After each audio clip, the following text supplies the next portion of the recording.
In this lesson, I will teach you how to manipulate Linux files and change permissions on them. How you can give permission to a group or to an individual.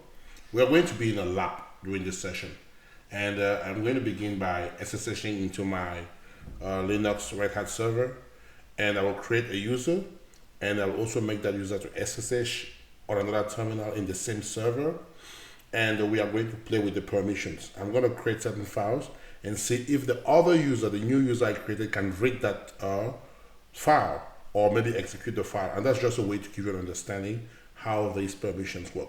It's going to be a long lap, and let's enjoy. Let's go to a screen, and right now I'm on my PowerShell. I'm going to SSH to my Red Hat server.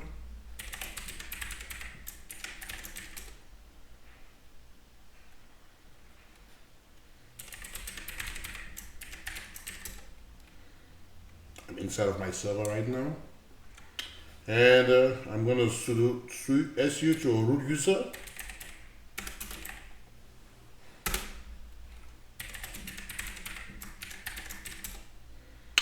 Now I'm the root user. You can see it from me, I'm the root.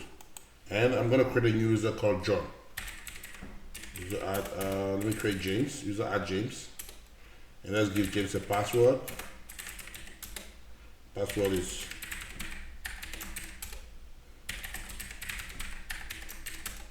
repeated the password. So now we have a user called James, and James is just a regular user. I am going to open another tab, another terminal, and SSH to the same server as James. And by the way, this is the IP of my server. So I'm going to SSH to the same server, new terminal.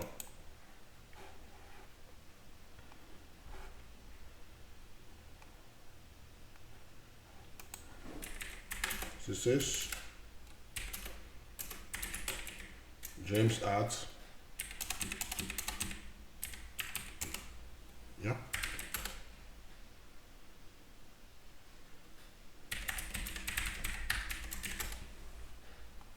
So guys, you can see I'm now in my Red Hat server as James.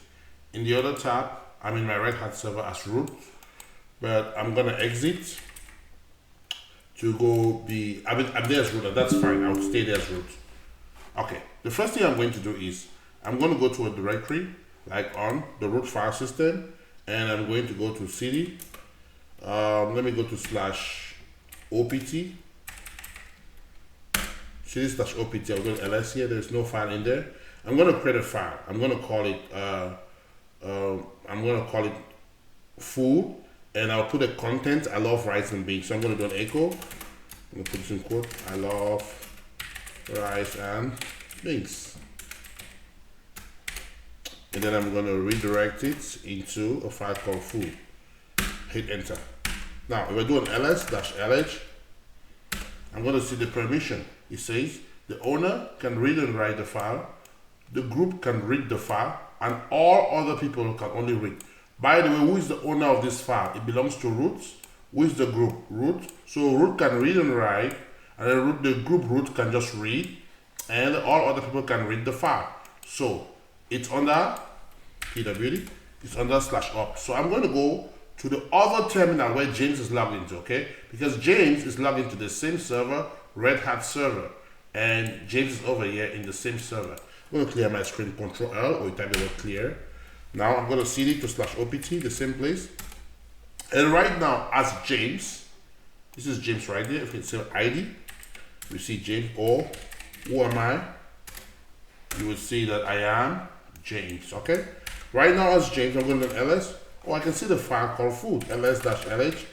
Okay, I'm going to try to read the content of that file. I'm going to say cats, food.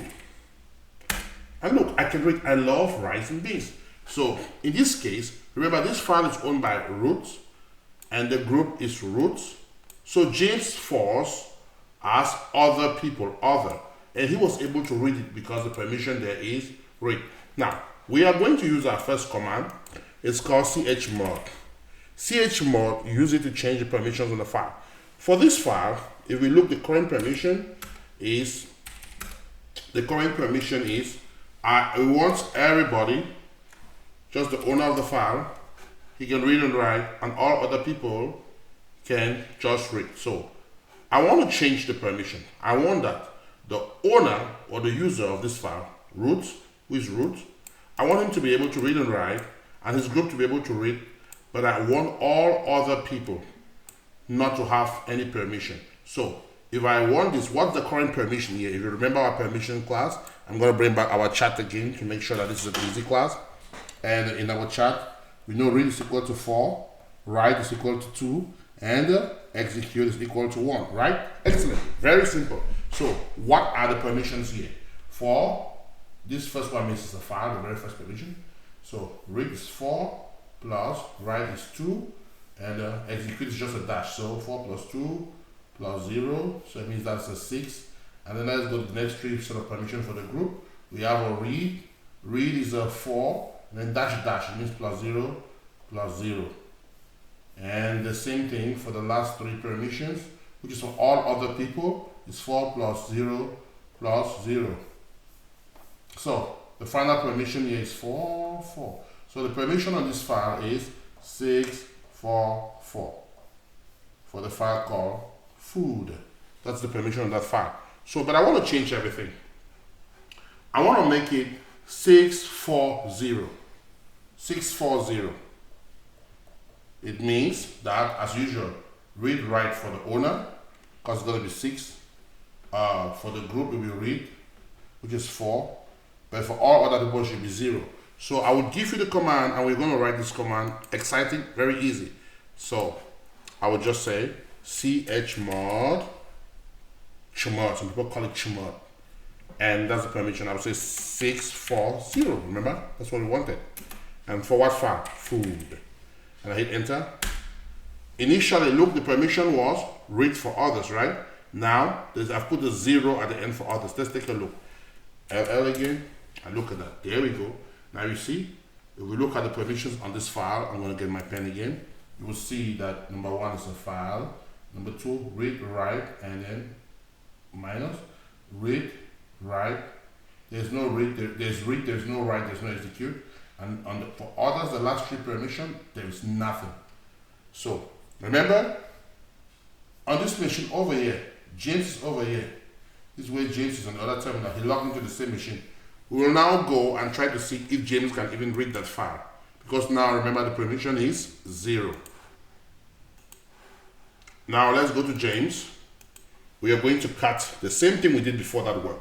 Previously we came here and we said cut, meow, cut just to read the file, right? So we're going to cut the same file and see if it works. So I'm going to cut food. I am James, okay? Oops, look, everything is gone whack. It says cut food, permission denied. Because we just modified that permission with chmod. We said others should have no permission. It was a no for read, no for write, no for execute for others. So this is how you give files in Linux and you manipulate. Now I can go back and give him permissions. I could give him read and write permissions. For example, let me go and give him read and write permissions. So I'll go back to, as a root person, I mean this other terminal, I'm going to go ahead and say chmod. I can now do it the other way. I can say 6, which means read and write for the owner, 6 read and write for the group, 6 read and write for all other people, 666. Hello Christians, remember the mark of the beast? Yeah, there we go, 666. Then I will say food. If I do LL again, look at the permission. Now everybody has read and write, read and write, read and write, 666. Now if we go back as James, we can definitely read the file again. I'm going to come back with James terminal. I'm going to clear my screen. I'm doing LL again.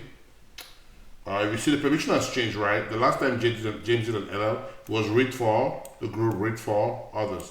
And then we did it again, it was all gone. So right now the permission is now read, write, 666. I'm going to go ahead and cut food again as James. Cut food. There we go. I love rice and mix. It works very well. Now remember, James also has read and write, which means he can even delete the file. Because you can write on the file means you can delete it. Let me try to delete this file as James. ROM food.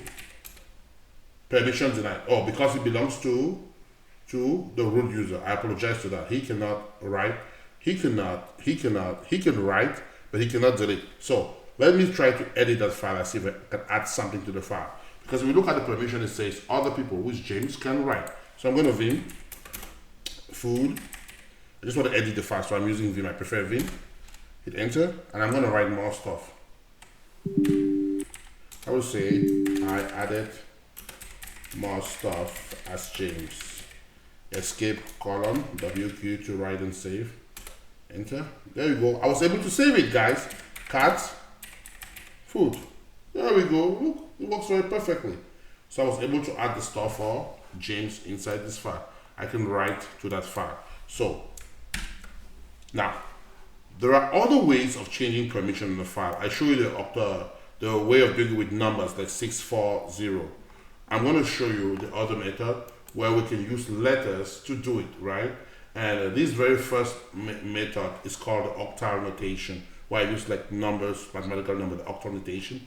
Now I'm going to use letters. So for letters, to do the same thing we just did, we're going to say, remember, U for the owner, which is the user, right? G for the group, O for other people, right? So we're going to do something. I want to make sure, if we look on this file, we can see that everybody has read, write, execute. So I want to take away all the permission for all other people. Look at what we are going to do with the same command, but we're going to be writing it. Instead of writing 660, I'm going to do it this way. I'm going to say chmod. Who do we want to change? Other people. What do I want to take out? I want to subtract. I want to remove permission. Minus. What do I want to take from them? I want to take away their read and their write permission. Look here, this is all they got. They have their read and write permission. And I put the name of the file, food.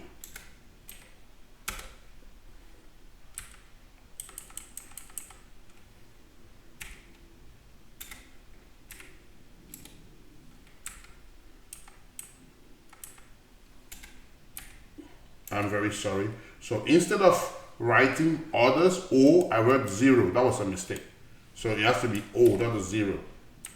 So I'm going to do others, which is a O minus their read and their write permission. Excellent, that worked. So I do LL again. You see, all the permissions for others is gone. They used to have read and write. I've subtracted it away. Now let's do something. Let's give others all their read and write permission. So if I want to do that, I'm going to say chmod. Who do I want to give these permissions for? Other people, others. I'll say plus read, write, execute. That's dangerous. You're giving too much power for other people on that file. So they can literally execute it if it was a script. So I'm going to hit enter. And what's the name of the file? It's called food, right? You must always give the argument. What are you changing? It's food. I hit enter. There you go. Do ls-lh. Look there. It's now green because I'll execute. Look at others. They have read, write, execute. Very dangerous. Now James can see that file again. Now, I can do another method. I can just give it for everybody, right? I can say, hey, for all people, I want everybody, including the owner, the group, and all other people to have read, write, execute. I'm just going to say chmod. A for all people. I want to add read, write, execute. That's for everybody. For what? The file called food. Hit enter. There you go. ls-lh. Look at that. Read, write, execute. Read, write, execute. Read, write, execute. This is excellent. But again, this is a very bad permission. Giving somebody 777 is too much powers. Everybody can do 777. It's a very bad way to give permission. It's just too much powers. We want to limit the powers. We don't want people to be able to execute files on your machine, especially if they are script files. So, thank you so much for watching. And I want to say, you don't have to worry about if you want to use the octal notation, which is like numbers, writing 640 or 777, or if you want to use just like letters, using A plus group, A like something like all. Let me get my pen, please. Something like all plus read, write, execute. For the group, you say group plus read, write, execute to give that same for the group. Or for other people, other plus read, write, execute. You can do whatever you want to do. And to subtract this permission, you do the same thing again. User minus read, write, execute. It means taking out the permission from the user, minus to remove permissions, plus to add permissions. Again, that's a very easy thing to do. Do whatever works for you. Nobody cares how you got there. All we care is that you know how to do your stuff and we got the end result. So thank you so much for watching, and I'll see you in the next video.